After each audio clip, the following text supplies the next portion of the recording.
20-шы сөз. Тағдырдың жарлығын білесіздер. Өзгерілмейді. Пендеде бір іс бар, жалығу деген.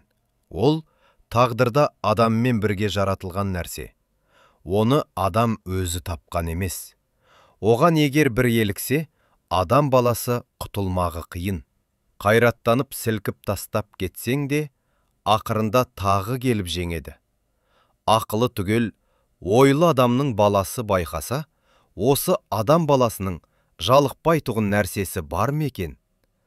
Тамақтан да, ойыннан да, күлкіден де, мақтаннан да, кербездіктен де, тойдан да, топтан да, қатыннан да көңіл аз ба көп пе жалығады. Оның үшін бәрінің ғайыбын көреді, баянсызын біледі, көңілі бұрынғыдан да суый бастайды. Дүние бір қалыпты тұрмайды. Адамның қуаты, ғұмыры бір қалыпты тұрмайды. Әрбір мақлұққа Құдай тағала бір қалыпты тұрмақты берген жоқ.